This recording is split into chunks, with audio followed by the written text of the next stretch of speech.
far, far into the future. In an undefined year, prisons didn't exist. Well, not really. Instead of pushing you into a cell for 5 years, they'd knock you into a coma, place you into a casket, put a tracking beacon on the casket, and shoot you off to who knows where. After your sentence, they just see where your tracking beacon is and send a ship or two off to the destination at which you arrived. Sometimes, your casket was hit by an asteroid or some junk. But hey, that's the punishment for killing a person. At least it prevented people from complaining about their jobs as executioners. Now, to knock you into a coma, they give you a pill. That pill doesn't just knock you into a coma, it puts you into a dream. One that lasted the entire duration of your sentence.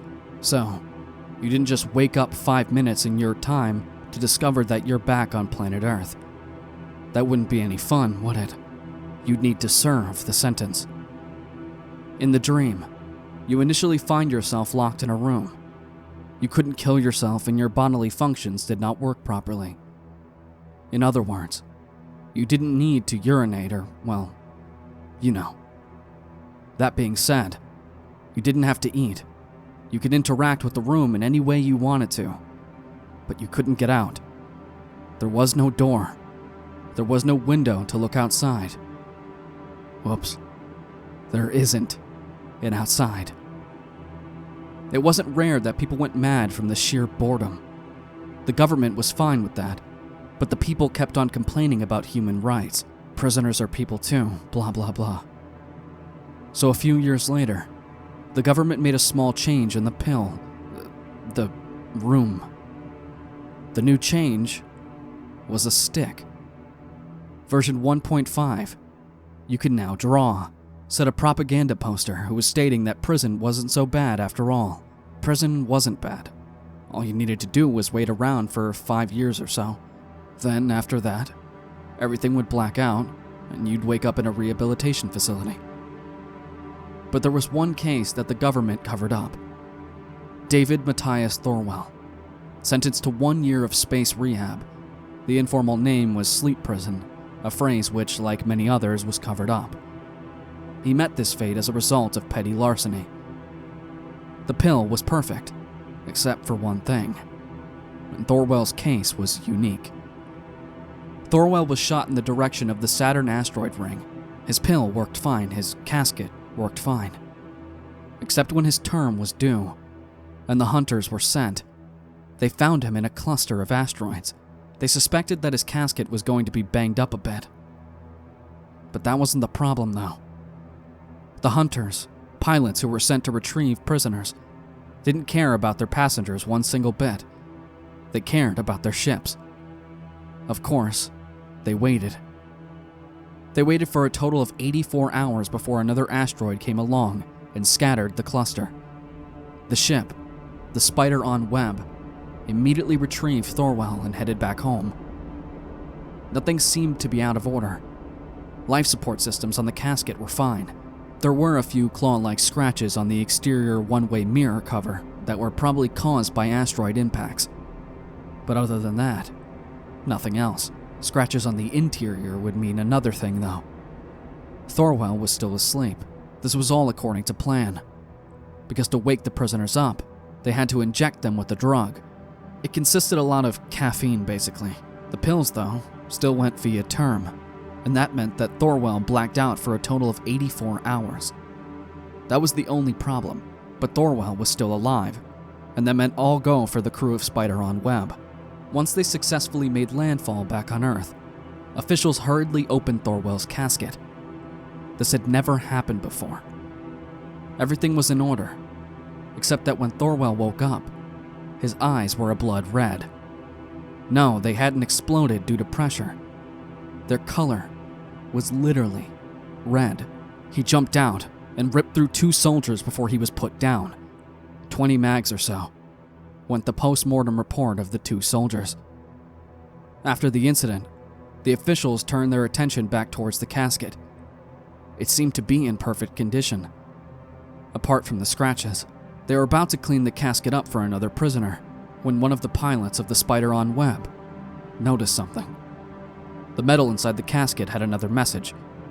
Scratched into one of the walls of the casket were the words, "Not anymore." This was probably a joke from one of the previous inmates, so there was nothing to be worried about. Yet, cleaning up a casket took work. It wasn't just cleaning up the literal casket, it was cleaning up the world of the casket. The prisoner couldn't just be knocked out purely based on the pill. It needed the help of the casket itself. The pill provided the kick to knock the prisoner out, and the casket made the world. A small chip was all it took. Because of resource issues, the government issued the cleanups, workers who had special equipment that literally went into the room and cleaned up the mess. If there was any, why couldn't they just replace the chip? Resources.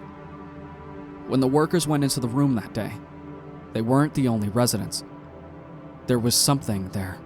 Some thing, described by one of the worker survivors. What happened was covered up by the government, but it's all here. When the workers went into the room, it was a mess. There were scratches or phrases all over the place, all repeating the same word. "I'm alone, I'm alone, I'm alone." The cleanup took a long time, but in the real world, it only took but a minute. After the cleanup was completed, the two workers turned around to return to the real world via a portal. But they weren't alone. A creature stood blocking their way. It was tall and, well, you could say lanky. Its body was pure black, no fur, just darkness. Its arms were long and nearly touched the ground. If you saw it, you could have sworn the arms were going to touch the ground, but they didn't. The claws that grew out of the arms did indeed touch the ground, though. It had a small, oval-like head, with 4 purple eyes stacked on top of each other, like a spider. It stood there, watching them.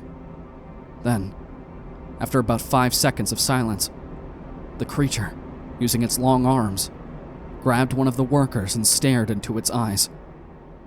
The other worker, too scared to help his comrade, yelled out and made a burst for the portal. When he made it back to the real world, he found his friend struggling to rip open the head of a soldier. The worker grabbed a rifle amidst the mess he came back to and fired upon the creature his friend had become. Obviously, he survived, and his friend was killed by the sudden burst of bullets that hit his skull, ripping it from his body to the ground. Post-mortem report states that 12 deaths and 4 injuries were the result of the cleanup. To this day, the casket and the gore remains there. If you went there now, the scratches would still be there, and so would the message. Soon after the Scar Day, the government issued a no-fly zone near Saturn. Prisoners are now just knocked out and put into the beds, and when the day comes, they'd be injected. Death sentences are now back, but still, the door to the room that the cleanup occurred in was never opened again. They did eventually demolish the space rehab building, and they reported that, in the darkness of the rubble, on a display of a terminal that survived the blast of the C4, were 4 purple eyes. In the far, far future lies a creature in the dark. It isn't physical, but it can be. It's not alone. Not anymore.